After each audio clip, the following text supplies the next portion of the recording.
Seja o nome do nosso Deus para todo sempre. Queridos, eu vos saúdo com a doce paz do Senhor Jesus. Eu vos saúdo com a doce paz do Senhor Jesus. Podem sentar, por favor. Eu quero fazer menção da minha gratidão a Deus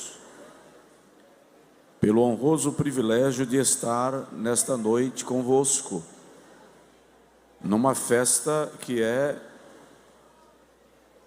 única. São 60 anos da SEMEADAP, jubileu de diamante, e esta é uma festa singular.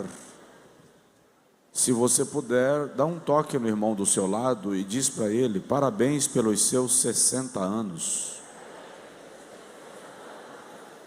Quero parabenizar reverendo pastor Lúcio Francis Tavares, missionária Lúcia Tavares, a diretoria desta convenção e os seus ministros por esta celebração de aniversário, e agradecer a Deus a alegria de revê-los.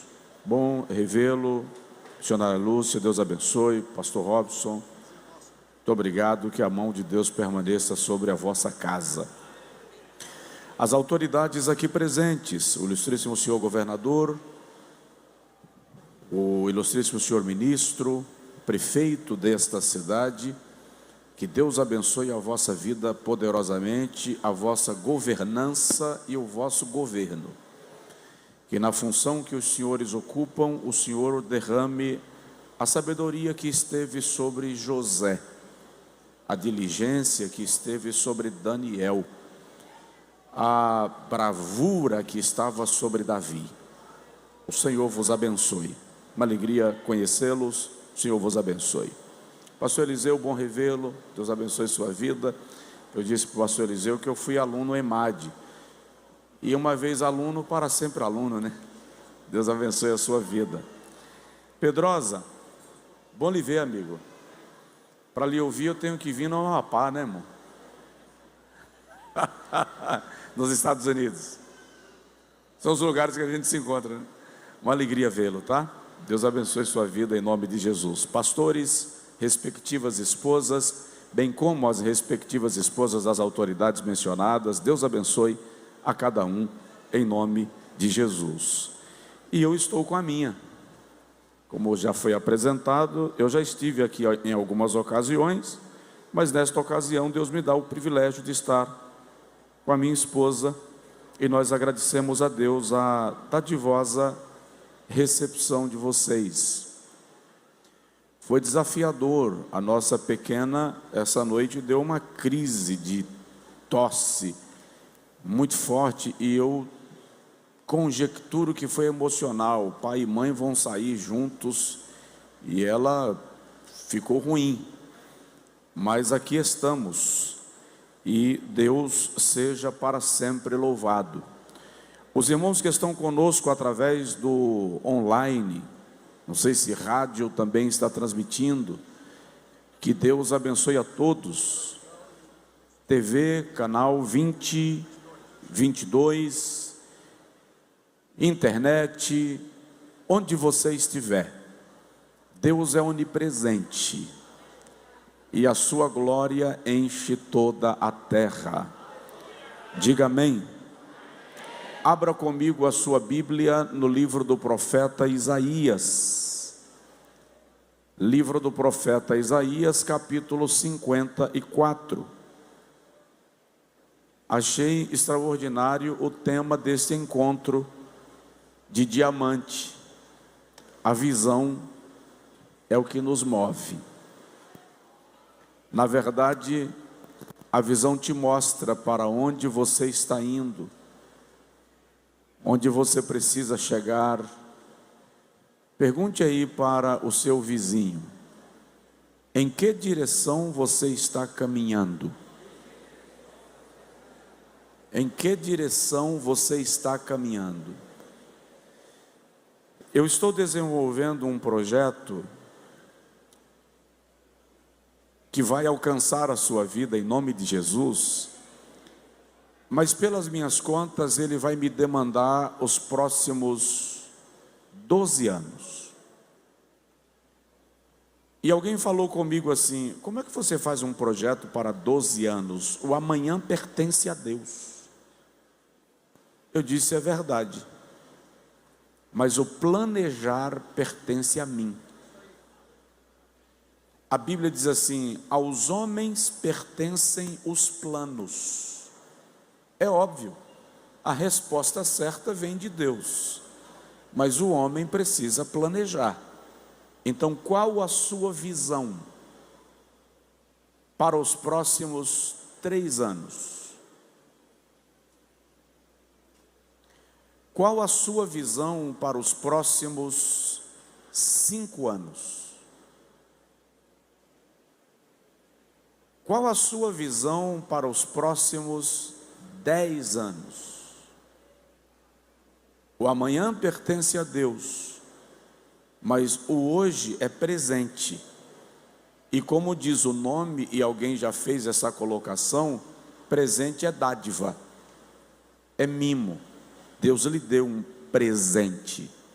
Como você está lidando com ele em relação ao futuro? Isaías 54, versículos 2 e 3 diz assim: amplia o lugar da tua tenda, e estendam-se as cortinas das tuas habitações.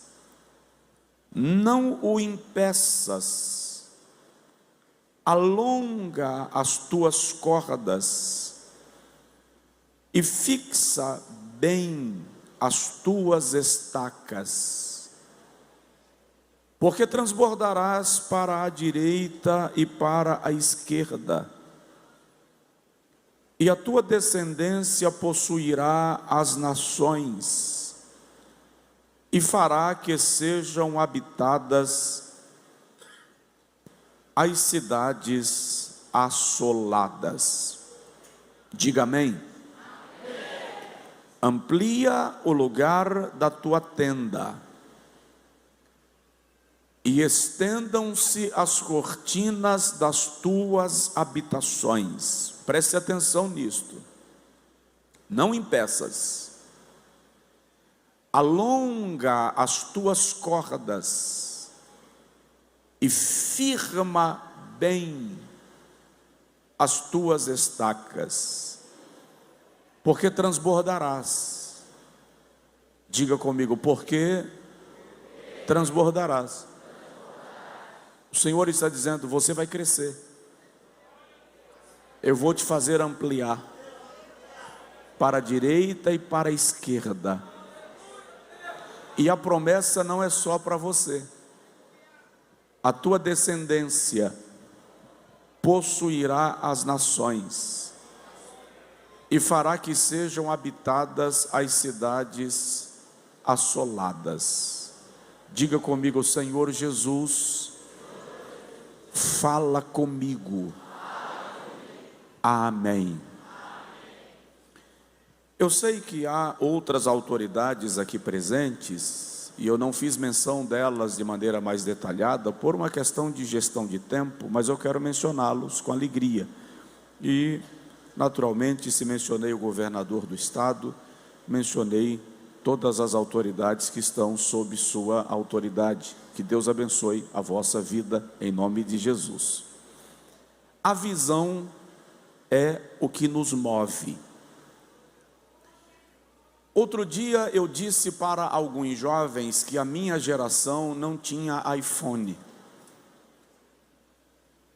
Ninguém vai lembrar, porque ninguém é desse tempo, mas a minha geração ia para o orelhão com umas fichinhas, pegava fila para fazer uma ligação, e quando a ficha caía e a ligação junto com ela, era um desespero. Depois ficou moderno, veio um cartãozinho, né? E a gente fazia ligação com um cartãozinho. Alguém é dessa época, não?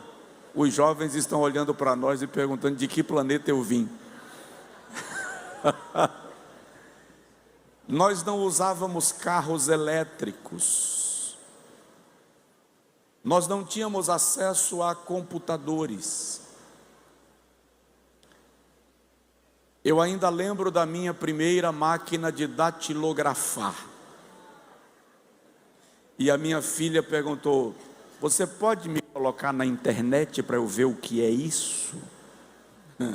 Eu disse: sim, senhora, vou te mostrar o que é isso. Mas eu disse para estes jovens com quem eu falava que a minha geração tinha algo que esta geração está perdendo e precisa resgatar. A minha geração sonhava. A minha geração criava visão de futuro. Pensava no que queria ser. Ambicionava numa ambição inocente, ingênua, mas ambicionava.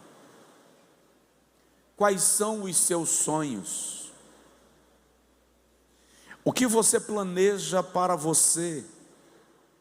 E o que você tem feito para alcançar aquilo que você planejou? O texto de Isaías capítulo 54 é um texto muito interessante, porque Isaías viveu no período antes do cativeiro de Babilônia, antes de Judá ser levada para o cativeiro. Mas Isaías profetiza o cativeiro, a queda de Jerusalém, profetiza o tempo que Judá estará no cativeiro e profetiza a restauração de Jerusalém, de Judá e de Israel. E o interessante é que os estudiosos mencionam que Isaías morreu sem ver as suas profecias se cumprirem. Neste texto do capítulo 54, o Senhor está encorajando, animando, fortalecendo a alma dos judeus que ainda iriam para o cativeiro. E o Senhor declara para eles que, embora eles seriam levados ao cativeiro de Babilônia, o Senhor os faria retornar à sua terra. E Isaías declara que, embora Jerusalém se tornaria uma cidade infértil, estéril e infrutífera, haveria o tempo que o Senhor restauraria Jerusalém de tal forma que o Senhor diz: os seus filhos serão mais numerosos do que os filhos daquela que deu à luz. O Senhor está deixando claro nesse texto que a vitória dos seus filhos é a vitória que o Senhor planeja, é a vitória que o Senhor organizou. Aí ele diz assim: se prepare para o tempo da visão. Se prepare para o tempo da visão. Como eu me preparo? Amplia o lugar da tua tenda, aumente a casa. Se você tem 300 e quer ter 600, o Senhor está dizendo: amplia a casa. O Senhor está dizendo: eu vou te dar mais influência, eu vou aumentar a tua dimensão de influência. Então amplia a casa. Me permita fazer isso, pelo menos no início da pregação. Dizem os educadores que a repetição é a alma do aprendizado. E como educador eu aprendi que se uma pregação não te ensinar nada, ela não cumpriu o seu propósito, tá? Então, por favor, fala com o irmão do seu lado: se prepare para crescer. Se prepare para crescer, amplia o lugar da tua tenda.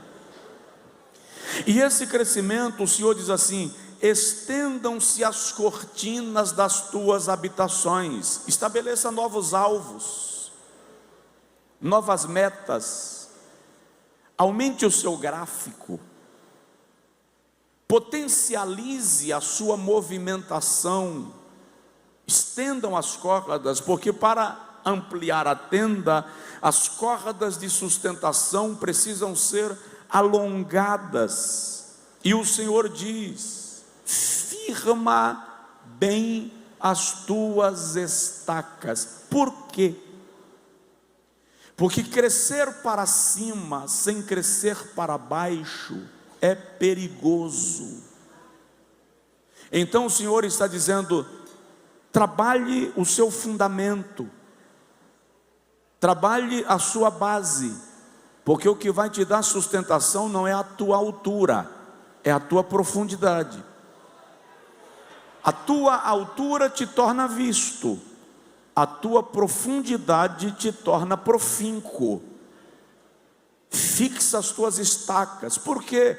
Porque quanto mais você cresce para cima, mais fortes são os ventos que você vai enfrentar, mais fortes são os embates com os quais você vai se deparar. Presta atenção, os inimigos são proporcionais ao tamanho do projeto. Por isso que você precisa firmar as suas estacas, gerar profundidade, gerar estabilidade para poder avançar. O Senhor está dando noções, segredos, receitas de como crescer de maneira saudável e sustentável. E ele diz: porque transbordarás para a direita e para a esquerda. Eu vou te dar novos territórios, eu vou te dar novos povos, eu vou te dar novos posicionamentos e novas posições. Isso aqui é profético. É porque a gente tem a ideia de que a profecia só acontece quando o pregador solta uma rajada de línguas. Isso aqui é profético. Deus está falando com você e está dizendo: vou aumentar a tua influência, vou aumentar a tua capacidade, vou aumentar o espaço da tua ocupação. Tu vais transbordar para a direita e para a esquerda. Aí o Senhor diz assim: e eu faço uma aliança contigo que vai alcançar os teus filhos, vai alcançar a tua descendência depois de você. Só quem é pai ou mãe aqui, diga comigo: os meus filhos serão melhores do que eu, e eles irão mais longe. Aleluia. Isaías 65, 23, o Senhor diz assim, isso aqui é para quem é pai ou mãe: vós não tereis filhos para a calamidade, nem para a destruição, porque os vossos filhos são a herança dos benditos do Senhor. Glória a Jesus, glória a Jesus, glória a Jesus. Mas se a visão é o que me move, o que Deus espera que eu faça na direção da visão que Ele está me dando? O que Deus espera que eu trate e trabalhe, e de que maneira o Senhor vai me levar em direção a esta visão? Devo lembrar aos irmãos que o milagre é Deus quem faz, mas a efetivação dele, o operar dele, a dinâmica do milagre envolve a nossa presença, o nosso envolvimento, posturas que são nossas. E é sobre isso que eu gostaria de falar em não muito tempo esta noite. O que eu preciso fazer para ser movido pela visão, para que eu pare de me mover pelas circunstâncias, para que eu pare de me mover pelos aplausos ou pelas críticas. Porque presta atenção e não me leva a mal, tanto os aplausos quanto as críticas atendem à conveniência de quem aplaudiu ou de quem criticou. Você tem que entender que o que te move não é o aplauso nem a censura. O que te move é a visão. Eu sei para onde estou indo. Eu sei onde vou chegar. Eu sei o que me espera. Então eu quero começar falando contigo sobre como ser movido pela visão. E eu começo dizendo: ouse sonhar o sonho de Deus. Ouse sonhar o sonho de Deus. Tá. Os teólogos atentos já pensaram aí: Deus é onisciente, pastor, Deus não sonha. Tudo bem, eu vou explicar, para que você não perca a alegria de cultuar só porque o seu questionamento lógico se movimentou automaticamente. Quando eu digo que ouse sonhar o sonho de Deus, eu estou dizendo que o Deus onisciente vislumbra aquilo que é eterno. Ele vê as coisas antes mesmo que elas sejam realizadas. Romanos capítulo de número 4, Paulo diz que Deus chama à existência as coisas que não são, como se elas já fossem. O que eu estou dizendo é que Deus projeta. Deus projeta tanto que o escritor da epístola aos Hebreus, no capítulo 11, chama Deus de arquiteto e construtor. Porque Ele projeta, porque Ele planeja, porque Ele antecipa. Não é por acaso que a Bíblia hebraica é lida, vamos simplificar, de trás para frente, da direita para a esquerda. Por quê? Porque Deus vê o final das coisas antes que elas comecem. Aliás, o profeta Isaías diz isso, que Deus conhece o fim das coisas antes do começo delas. E se você quer ser movido pela visão, você precisa sonhar o sonho de Deus. Você precisa ver aquilo que Deus está projetando. Se eu folhear a Bíblia Sagrada, vou perceber que Deus, na Bíblia, nunca usou um homem sem antes lhe dar uma grande visão. Pode observar. De Enoque a Bíblia diz, no capítulo 5, versículo 24 do Gênesis, que ele andou com Deus. Me pergunte, cadê a visão? Epístola de Judas, versículo 14, diz que Enoque viu o Senhor com milhares dos seus santos. Com Noé, capítulo 6 de Gênesis, o Senhor aparece a Noé e fala com Noé. De Abraão, a Bíblia diz que o Senhor lhe avisa, Gênesis 13, sai da tenda e olha para a direita e para a esquerda, para o oriente e para o ocidente, e vê. Moisés está no Monte Sinai, e a Bíblia diz que ele viu uma sarça que ardia em chamas e não se consumia. Antes de lhe usar, Deus quer te mostrar. Ele quer que você veja. E se nós formos caminhando ao longo do texto sagrado, nós vamos perceber, por exemplo, em Jeremias 1, quando o Senhor lhe pergunta: que vês, Jeremias? Salomão, o Senhor lhe aparece numa visão. Isaías capítulo 6, o profeta diz: eu vi o Senhor sentado sobre um alto e sublime trono.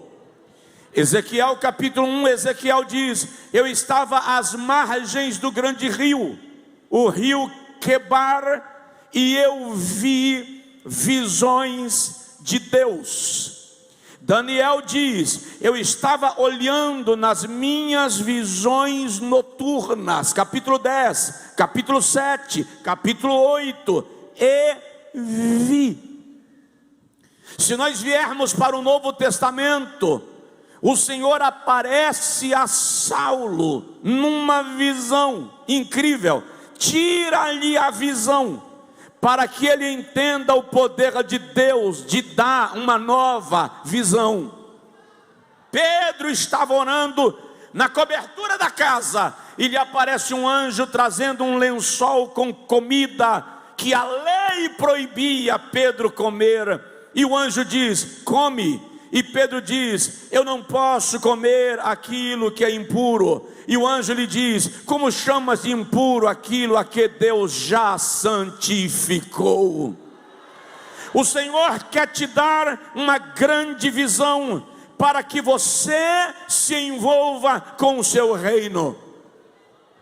Um dos momentos mais caóticos da história de Israel está no primeiro livro de Samuel, capítulo 3, quando a Bíblia diz que a palavra do Senhor era rara, as visões não eram frequentes, e o sacerdote era cego. Olha lá, a palavra do Senhor era rara, as visões não eram frequentes, e o sacerdote estava cego, Eli. Então eu preciso te perguntar: como está a tua visão? José não se torna governador do Egito sem uma visão. E o interessante é que ninguém entendeu a visão de José, e ele pagou um preço alto por causa da visão, mas não abdicou, não retrocedeu, se submeteu ao processo, e os feixes se curvaram diante dele. Sim, porque quando Deus te dá uma visão, Ele respalda a visão. Daniel não se tornou o segundo no Império Medo-Persa sem antes ter uma visão e a interpretação dela. Deus quer te mostrar além daquilo que os teus olhos conseguem ver, porque existe algo perto de você, o mundo espiritual, a promessa, o trabalhar de Deus, o mover de Deus, que Ele te dá a partir de uma visão. Então a minha oração nesta noite é a oração de Eliseu por Geazi: abre os olhos do teu servo para que ele veja. Aleluia! Primeiro segredo para você ser movido pela visão: ouse sonhar. Pare e sonhe. Planeje, enxergue. Diga que isso está além do seu alcance. E a palavra de Deus diz que Deus é poderoso para fazer muito mais abundantemente além daquilo que pedimos ou pensamos. Então sonha, vê, enxerga. Deus vai te levar pelo caminho que você não iria sozinho, mas Ele te fará passar por lá. Para ser movido pela visão, segundo lugar, lá vem o segundo desafio: ouse ou passe pelo altar desafiador de Deus. Provoca seu vizinho, por favor, e diz para ele assim: Deus vai te desafiar. Como assim, pastor? Se você vai caminhar na visão, Deus vai te pôr à prova. A tua determinação vai ser medida, a tua disposição vai ser testada a fogo. Deixa eu te falar, homens vencedores, mulheres vencedoras, não são feitas em laboratório. Conquistadores não são forjados em micro-ondas. Assim como não se fabrica avião no fundo da casa, príncipes, profetas, homens movidos pela visão não são resultados de 1 minuto de forno micro-ondas. Eles são forjados em fornalha de teste e provação. E é isto que alguns não entendem. Um jovem pregador chegou para mim, não muito tempo atrás, e disse: pastor, quanto tempo eu demoraria para chegar onde o senhor chegou? E eu disse a ele: onde? Em Feira de Santana? Depende de onde você vem. Levei na brincadeira. Ele disse: não, a posição que Deus lhe deu no ministério, quanto tempo eu levaria para chegar? E eu perguntei: depende do que você está falando. Se você está falando de ser conhecido, hoje, com a internet, você resolve isso em 1 ano. Muito fácil. Um bom gerente de tráfego pago vai te levar a uma popularidade de milhões em meses. Mas a questão aqui é: você construiu base para suportar o vento que você está se propondo a se deparar. Eu gostaria de estar no lugar do governador. Bênção, o Senhor te leva lá. A pergunta é: você está construindo para baixo, para ter alicerce, para suportar a pressão que isso envolve? Ah, se Deus me desse a presidência da CEMEADAP, Ele dá. A pergunta é: você tem alicerce? Você tem estrutura? Você foi forjado em fornalha para suportar a pressão que isso vai trazer? Deus não dá a ninguém determinadas posições sem primeiro lhe chamar a teste, sem primeiro lhe fazer passar pela fornalha. Gênesis capítulo de número 15, o Senhor chama a Abrão na verdade, e diz assim: edifica um altar, coloca nele uma novilha partida ao meio, coloca também um carneiro partido ao meio, coloca uma cabra partida ao meio, coloca 2 pombinhos e 2 rolinhas, uma de frente para a outra. E Abraão edifica o altar e prepara o sacrifício. Mas a Bíblia Sagrada diz que Abraão orou desde o amanhecer até o meio-dia, e o Senhor não lhe respondeu. Vou fazer uma pergunta: você está pronto a orar sem ter resposta? Vê o tempo passar e Deus não se manifestar no seu sacrifício. Aí a Bíblia diz que de meio-dia até o final do dia, Abraão não conseguiu orar mais. Por quê? Porque agora ele estava enfrentando abutres e aves de rapina que estavam atacando o seu sacrifício. Ei, primeiro o silêncio de Deus, depois os abutres e as aves de rapina atacando o seu sacrifício, o seu altar, o seu culto, o seu ministério e o seu sacerdócio.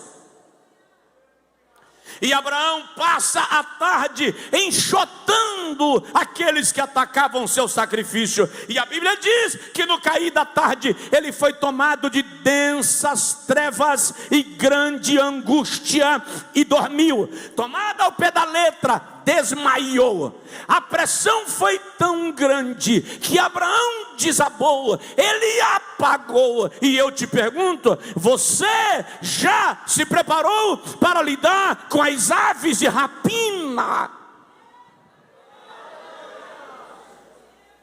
Já se preparou para o silêncio de Deus?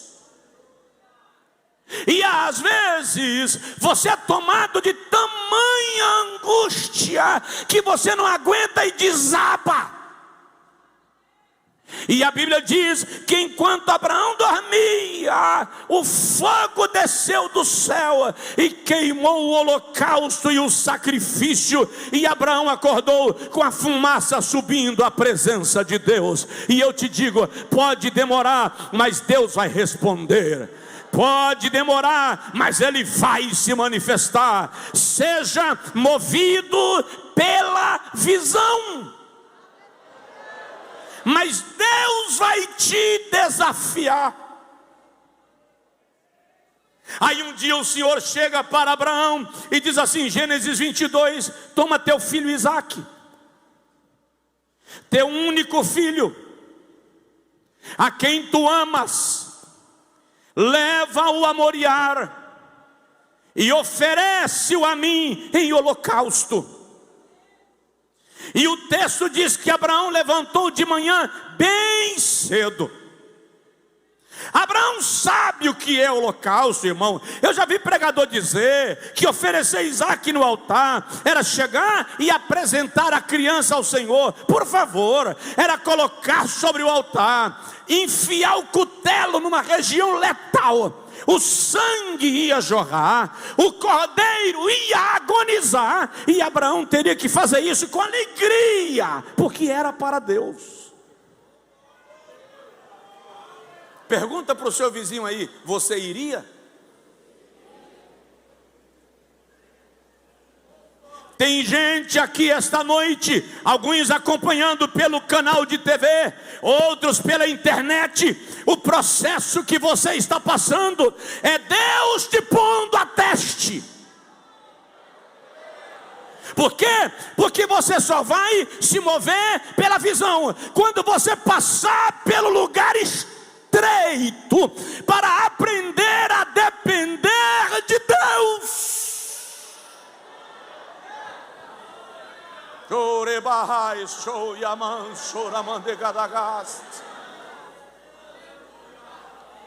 E a Bíblia diz que Abraão levantou cedo, rachou a lenha. Meu irmão, ele tinha servos. Por que ele não mandou alguém rachar a lenha? Porque o filho é meu, o sacrifício é meu, então eu vou rachar a lenha. A Bíblia não diz se Abraão argumentou com Deus, porque presta atenção, quem se move pela visão não ousa questionar uma ordem divina. A Bíblia não diz se Abraão conversou com Sara. Muito provavelmente não. Sara não permitiria, missionária Lúcia? Sara não deixaria. Por que Deus então não manda Abraão conversar com Sara? Recebe, porque tem assunto que Deus trata com você, que não cabe uma terceira pessoa, é você e Deus. Por isso que se mover pela moda é fácil, ir na onda é fácil, se mover pelas técnicas é fácil, se mover pela visão é desafiador. Porque quem se move pela visão, às vezes, tem a sensação que Deus lhe esqueceu. Porque Abraão sai de casa, junto aos carvalhos de Manre, vai para Moriá, caminho de 3 dias. Quantos dias? 3 dias. E a Bíblia não diz que Deus falou com Abraão nesses 3 dias. Quando você se move pela visão, no dia do teste, Deus se cala. Você vai para o círculo de oração e Deus levanta um vaso e fala com o irmão do seu lado esquerdo, fala com o irmão do seu lado direito, e você diz: agora, vai falar comigo. Aí o profeta vai embora e não fala nada contigo. O pastor disse que você vai pregar hoje à noite, mas aí chega um pregador de fora, e o pastor quer honrar o pregador, e você passou a semana estudando, mas não vai pregar hoje, porque Deus resolveu te deixar para depois. Aí você fica nervoso, murmura, se chateia com o pastor e perde a chance de passar no altar do desafio. Deus está calado. Mas sabe o que eu acho interessante, queridos? Vamos fazer uma conexão aqui. Abraão caminhou quantos dias até Moriá? 3. Te pergunto, com quantos anos Jesus iniciou seu ministério? 30. Quantos anos durou o ministério de Jesus? 3. Quantas horas Jesus ficou na cruz? 3. Quantos dias ele ficou no túmulo? 3. Na verdade, Jesus diz assim, o pastor Luci Francis: Abraão viu o meu dia e jubilou. Abraão viu o meu dia e se alegrou. O que eu entendo é que Abraão está caminhando 3 dias e Deus está mostrando para ele o cordeiro. Ele vai viver 30 anos, ele vai pregar 3 anos, ele vai sofrer 3 horas da cruz, vai ficar 3 dias no túmulo. Por isso que Abraão diz assim, a Bíblia diz, ele cria que Deus poderia ressuscitar o seu filho mesmo depois de morto. Por quê? Como? Porque ele viu.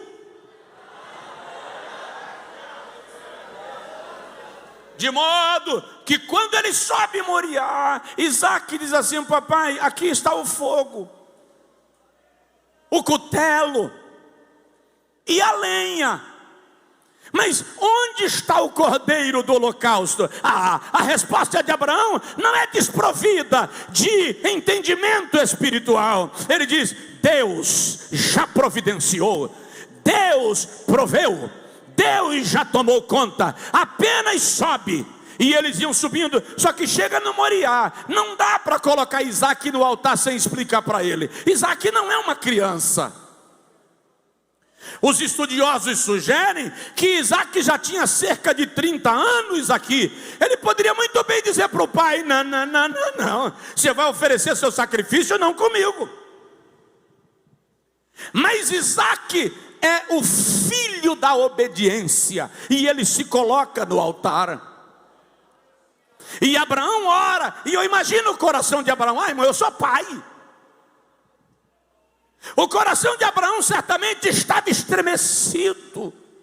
Ah, pastor, mas ele cria que Deus ia ressuscitar seu filho. Cria, mas em nenhum momento Deus diz: sacrifica ele que eu levanto depois. É uma questão de fé. E Abraão ora. E quando ele desce o cutelo, a mão de Jeová segura o braço de Abraão. A tradição judaica diz que o Senhor, o anjo, segura o braço de Abraão e diz: não faças mal ao menino, porque agora eu sei que tu temes a Deus, e nem o teu próprio filho me negaste. Presta atenção, é o próprio Deus que desce em Moriá para interferir no holocausto. Eu termino esse raciocínio com uma pergunta: o que você estaria disposto a levar ao altar para ser movido pela visão? Porque Deus vai te pedir algo. Diz aí para o vizinho: Deus vai te pedir algo. Deus não vai te tomar nada. Não estamos falando de Deus tomar nada de você. Estamos falando de Deus te pedir algo. Ele quer que você chegue voluntariamente e entregue. E o extraordinário, Deus não pede nada de você que Ele não pretende te devolver maior. Mas é preciso ter a disposição de entregar. Se você vai se mover pela visão, precisa passar pelo altar desafiador de Deus. Quem está disposto? Me perdoem, eu estou vivendo uma geração de um evangelho romântico. A geração de um evangelho fantasioso. E muitas pregações que eu ouço na internet, e presta atenção, eu praticamente durmo todos os dias ouvindo alguma reflexão bíblica. Se eu acordar na madrugada e não sentir sono, eu vou acessar e vou ouvir uma reflexão bíblica. E eu estou ouvindo muitas pregações que é para pentear cabelo de boneca. Muitas pregações que é para maquiar manequim de vitrine. Mas deixa eu te falar, o evangelho não é novela, o evangelho não é comédia, evangelho é sacrifício. Tome a sua cruz. E o Senhor está nos desafiando. Nós estamos vivendo uma geração que não consegue passar pelo altar do desafio. Uma geração que não consegue ser provada, não consegue ser testada, porque senão ela abandona a igreja, não quer saber de ministério. Uma geração que, se não receber o que quer, não ganhar o que quer, não serve. Eu lhe digo nesta noite, há uma glória em direção à igreja nesta última geração. Há um avivamento em direção ao Brasil nesta geração. E esse avivamento vai ativar aqueles que não estão no altar por causa da oportunidade, estão no altar por causa do desafio. Provoca o vizinho, pergunta para ele assim: está disposto?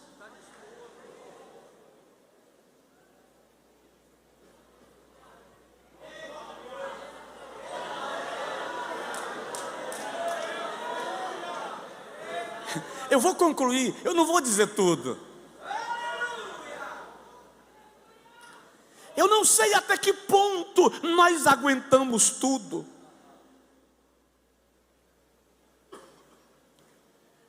Jesus disse um dia: tenho mais coisas para falar com vocês, mas vocês não poderão suportar ainda. E é importante lembrar que Deus não diz tudo que Ele vai fazer em nós e através de nós, porque se Ele contar tudo, a gente não entra na porta. A gente fica com medo e não, o Senhor manda outro, eu vou não. E Ele vai te guiar passo a passo, passo a passo.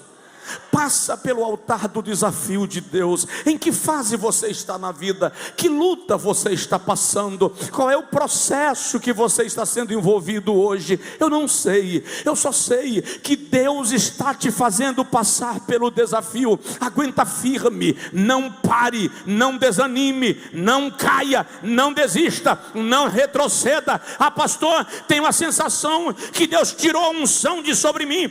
Tenho a sensação que meu ministério cessou. Essa sensação é normal. Às vezes Jeová dá um passo atrás para você sentir o quanto a presença dele é indispensável. Não é que ele te abandonou. Lembro quando eu estava aprendendo a andar de bicicleta, ainda era na velha Monarch, que tinha um círculo no meio do quadro. Eu era tão pequeno que eu não alcançava, e eu passei a perna por dentro do círculo da Monarch para conseguir pedalar. E chegou um momento que eu disse assim: pai, meu pai estava segurando atrás, e eu disse a ele: pode soltar. Ele disse: ainda não. Eu disse: solta, pai. Ele disse: ainda não. Eu disse: pode soltar que eu já sei. Ele falou: ainda não. Eu disse: solta, pai. Ele falou: vou soltar. Estou soltando. Soltei.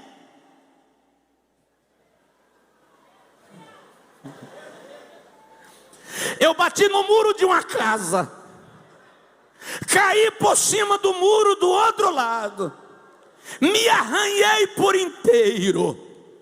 Quantas vezes você acha que já consegue, já amadureceu o suficiente, já sabe lidar sozinho com os problemas do ministério, e você diz para Deus: solta, pai. E ele disse: se eu soltar, você cai. Mas solta, pai, eu já sei. E Deus diz: rapaz, não é hora ainda. Solta, pai. E ele diz: tá, vou soltar. Soltando. Soltei.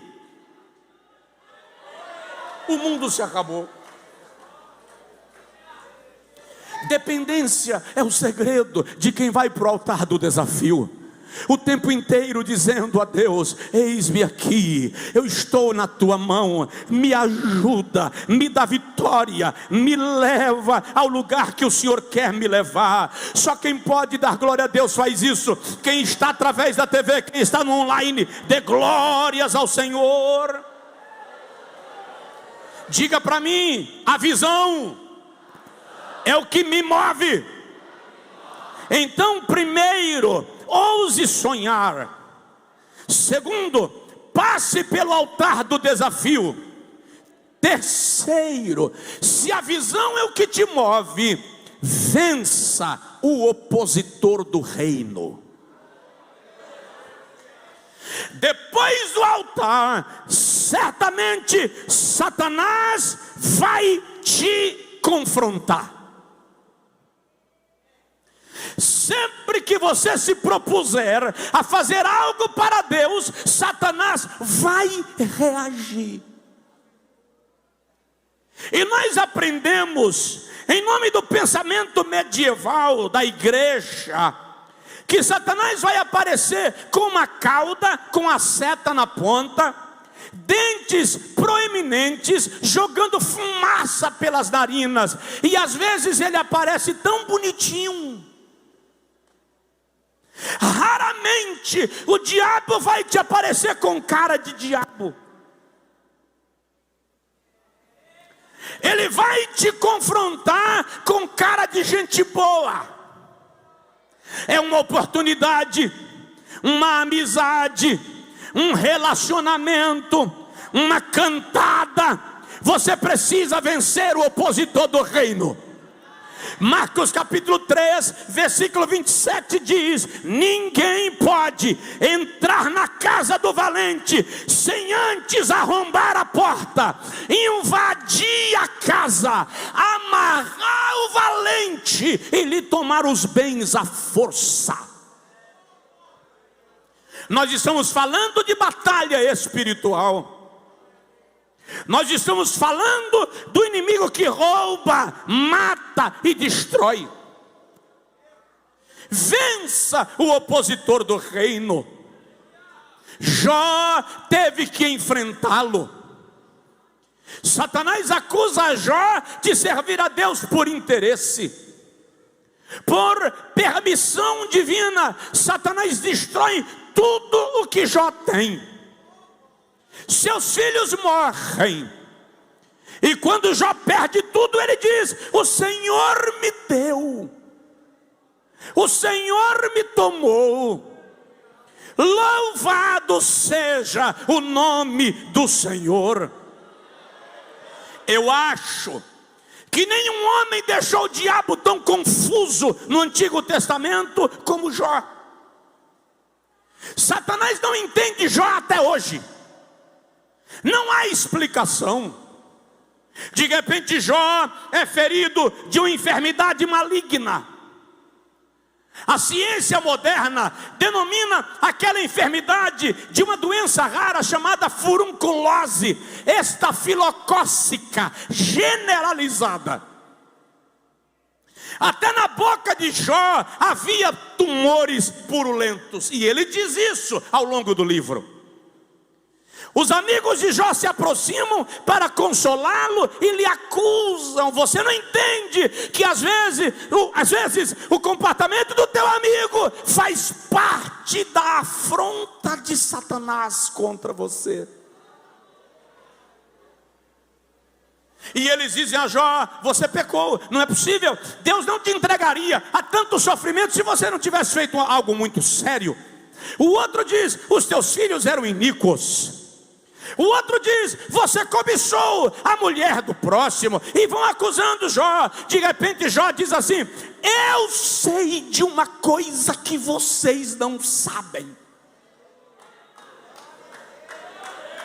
Sabe de que, Jó? Nessa crise que você está, do que você sabe? Eu sei que o meu Redentor vive, e um dia ele se levantará sobre a terra. Vença. Sacode seu vizinho aí de leve e diz para ele: vença.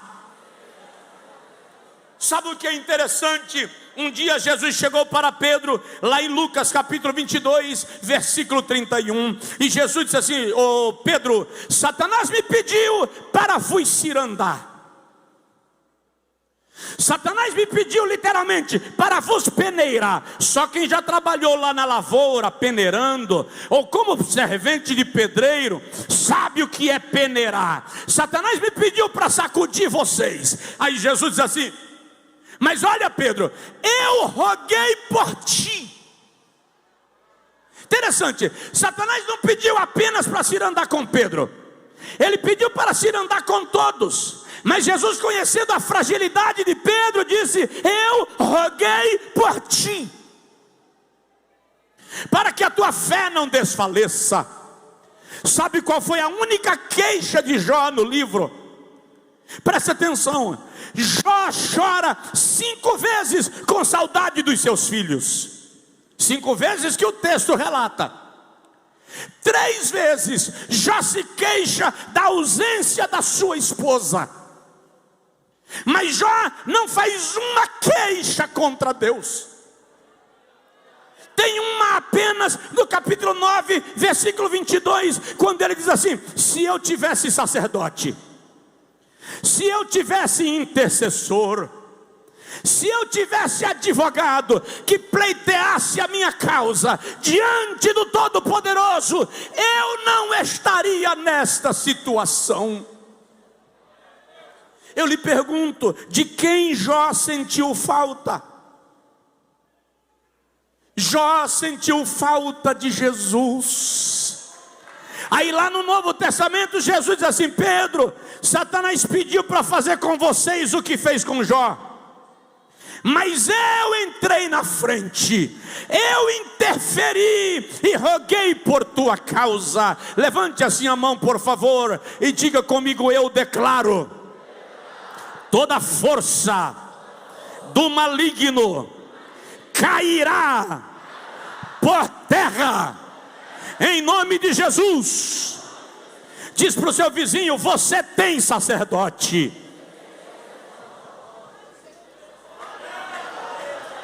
Eu estou caminhando para concluir, mas eu preciso te dizer: se você vai se mover pela visão, isso aqui é desafiador, eu não posso deixar sem falar. Se você vai se mover pela visão, dê ao mundo mais do que o mundo espera de você. Senhores pastores, nós precisamos dar mais do que as pessoas esperam. Senhores governadores, prefeitos, autoridades, nós precisamos dar mais do que as pessoas esperam. Presta atenção: dar o que as pessoas esperam é comodismo. Oferecer o que é conveniente a você é hipocrisia. Deus lhe chamou para dar mais. Um dia Jesus disse assim: se alguém brigar contigo por uma capa, dá a túnica também. Se pleitearem contigo para que andes 1 milha, vai 2. Se te baterem na face, dá a outra. Surpreenda. Faça mais. Não faça o que você foi contratado para fazer apenas. Vá além. A rainha de Sabá, em 2º livro das Crônicas, capítulo 9, foi visitar Salomão. E quando ela chega no palácio, ela diz assim: bendito seja o teu Deus, é mais do que me contaram. E a Bíblia diz que ela trouxe para Salomão presentes e especiarias. Agora imagine, onde estão as mulheres aqui? Faz assim. Pastor Luci Francis, eu fico imaginando as mulheres do palácio de Salomão, porque a Bíblia não diz que Salomão trouxe presentes para a rainha. A Bíblia diz que ele abriu os seus tesouros e disse a ela: entra e escolhe o que você quiser. Imagina uma irmã dessa ouvindo um negócio desse na porta da sala do tesouro de Salomão. Mas o que eu quero que você entenda é que Deus te chamou para dar ao mundo mais do que especiarias. Deus te chamou para abrir a sala dos tesouros e dizer: vem, porque o Pai me deu e eu estou autorizado a repartir com você. Dê ao mundo mais do que o mundo espera. Estamos vivendo uma igreja que está dando o que o mundo quer. Uma igreja dançando a música que está sendo tocada pela onda. O movimento que está sendo idealizado, sabe Deus lá por quem? A igreja precisa ir além, ela precisa surpreender, ela precisa representar Deus. Se você se move pela visão, esquece de dar o que as pessoas querem, dê mais. Vá avante. Me preste atenção, quanto mais você dá, mais o Senhor derrama sobre a sua vida. Quanto mais você se dedica, mais o Senhor coloca sobre você. Aí eu não vou pregar tudo hoje não, porque senão não fica reserva para amanhã. Se você der tudo, Deus te dá o de amanhã. O Senhor te abre a porta. Ah não, eu não posso cantar da melhor maneira hoje, porque senão e amanhã? Amanhã o Senhor te dará nova provisão. Segura lá, a unção é inesgotável. O azeite não para de jorrar, a graça não para de se manifestar. Você precisa dar mais. E eu concluo te dizendo: se você quer se mover pela visão, diga para mim, diga comigo, a visão é o que me move. Dá uma olhada no vizinho e diga para ele assim: dê a glória a Deus. Nunca puxe a glória para você. Não é você, é Deus quem faz. Quando você se move pela visão, você sabe que não é a sua capacidade, não são os seus títulos, nem a tua experiência. Deixa eu te dizer algo muito chato. Quem olhou no espelho hoje antes de vir para o culto, faz assim. Pode levantar a mão, não é pecado olhar no espelho não. Tem gente que no carro ainda olhou, né? Puxou o retrovisor, ainda deu uma ajustada no nó da gravata, retocou a maquiagem. E o marido desatento passou muito rápido na lombada e borrou o batom, e borrou a maquiagem, e borrou sabe Deus mais o que borra. E a senhora olhou para ele e fez assim: está pensando que está transportando batata? Você é lindo. Quem se acha bonito? Levanta a mão. Eu. Autoestima não é pecado, você pode. Mas deixa eu te contar uma coisa sobre essa beleza. O maior segredo da sua beleza é você não esquecer que tudo isso é pó.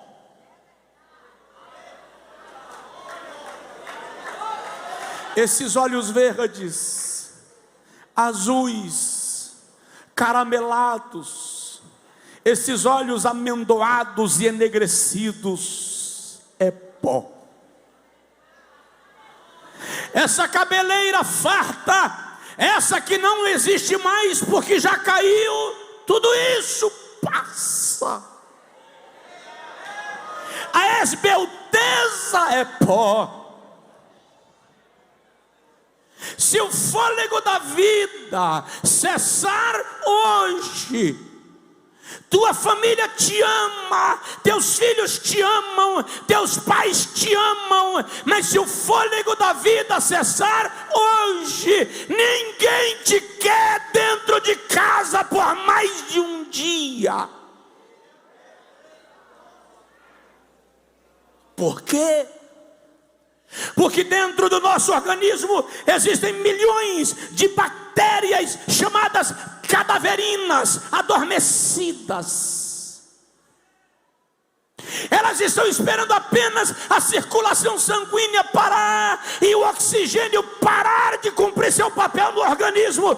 Quando a oxigenação parar, as bactérias, hora do ataque. E elas vão disparar. Em algumas horas, essa pele sedosa, acinzenta. Mas algumas horas ela resseca e começa a criar pequenos coágulos. O cérebro vai se tornar uma massa pastosa, aquosa e amarelada, e se demorar, vai vazar pelas narinas e pelo ouvido. A boca que você ama e gasta milhares para colocar dente de porcelana, em alguns minutos vai começar a gerar uma secreção espumante de cheiro extremamente desagradável. Por que está dizendo isso, pastor? Para você lembrar que essa beleza é pó. Nunca se ufane, nunca olhe para alguém de cima para baixo, nunca se sinta maior, mais importante, mais ou menos, nunca se sinta. Por quê? Porque é pó. Dê a glória a Deus. A igreja que o senhor pastoreia está crescendo, dê a glória a Deus. Você prega bem, dê a glória a Deus. Cantou lindo, dê a glória a Deus. Seus projetos estão dando certo, dê a glória a Deus. Alcançou o cargo que pretendia, não esqueça, dê a glória a Deus. Porque, ó profundidade das riquezas, tanto da sabedoria como da ciência de Deus, quão insondáveis são os seus juízos e quão inescrutáveis os seus caminhos. Pois quem conheceu a mente do Senhor? Ou quem foi o seu conselheiro? Ou ainda, quem a ele deu primeiro para que ele devolva? Porque dele e por ele e para ele são todas as coisas. Glória, pois, a ele eternamente.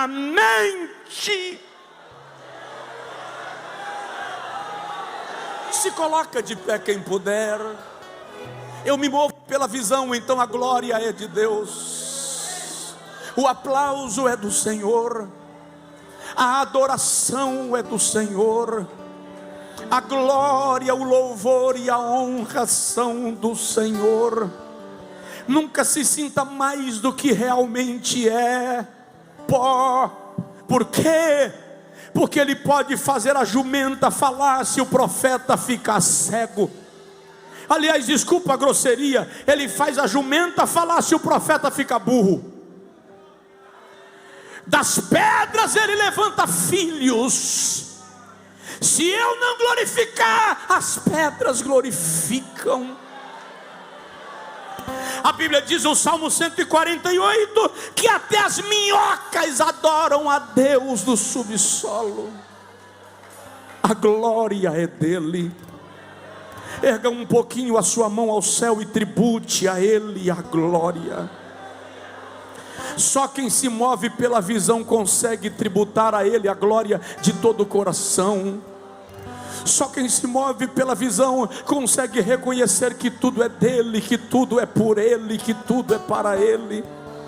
Aleluia, glória a Deus. Se mova, tribute ao Senhor o louvor. Jesus diz: porque teu é o reino e o poder e a glória para sempre. Amém. Ore comigo, mas não ore pedindo nada agora. Apenas ore e adore. Ore e glorifique. E diga para o Senhor: eu sei que a glória é tua. Eu sei que o mérito é teu. Eu sei que o louvor é teu. Aleluia. Aleluia. Glorifique o Rei dos Reis. 60 anos é o resultado de uma visão. Alguém 60 anos atrás viu. Conta-se que no dia da inauguração do primeiro parque da Disney,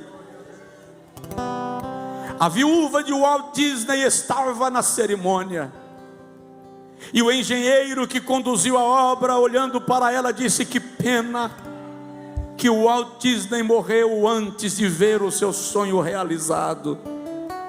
A viúva pediu a palavra, colocou a mão no ombro do engenheiro e disse: o senhor está enganado.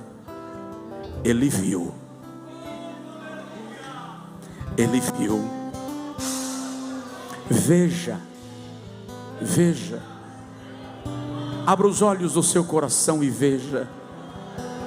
Veja o que Deus planejou para você.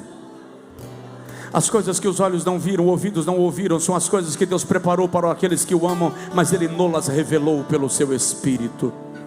Veja, abra seu coração para ver. Abra seu coração para ver. Faça como Eliseu agora. Ore pelo irmão do seu lado.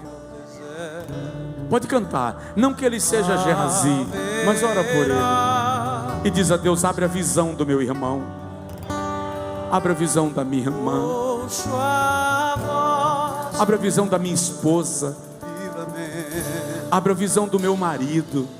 Aquele que acalma o vento, aquele que acalma. Espírito de Deus, eu te peço, paira sobre esta multidão uma nuvem de revelação. Paira sobre essa multidão uma nuvem da tua presença. Nas casas agora, onde a TV está ligada nessa transmissão, que esse sofá seja tomado e essa pessoa vibra, fala em línguas onde está em casa. Pode cantar. Quem está assistindo online, faz, Senhor, que essa casa seja tomada agora pela presença. Essa cozinha, esse quarto, esse hospital. Oh, aleluia. Se mova pela visão. Se mova pela visão. Se mova pela visão. Agora canta.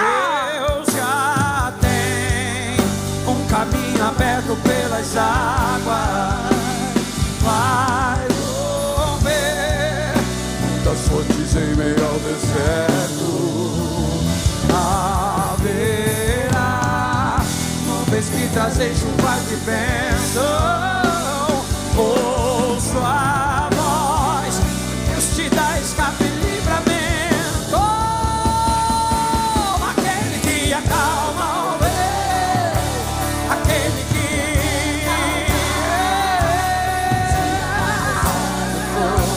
que faz o leão.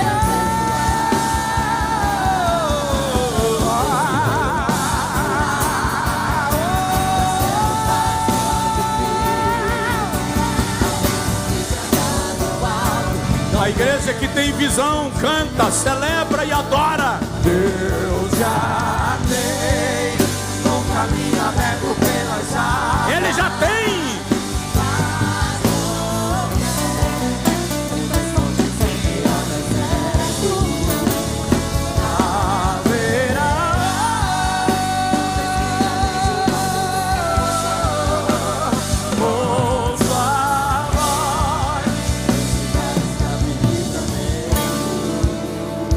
Eu já vou devolver o microfone ao pastor Luci Francis, mas eu preciso convidar alguém que está afastado da igreja e que deseja reconciliar-se com o Senhor nesta noite. Eu não vou insistir muito, eu não vou demorar, nem o tempo me permite, e nem Deus me autorizou a fazer isto, a demorar, mas eu gostaria, a insistir, mas eu gostaria que você que perdeu a visão,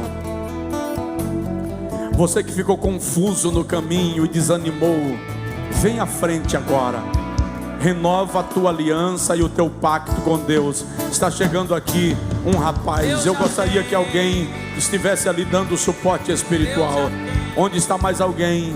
Venha e não demora. Eu estou lhe chamando certamente por orientação divina.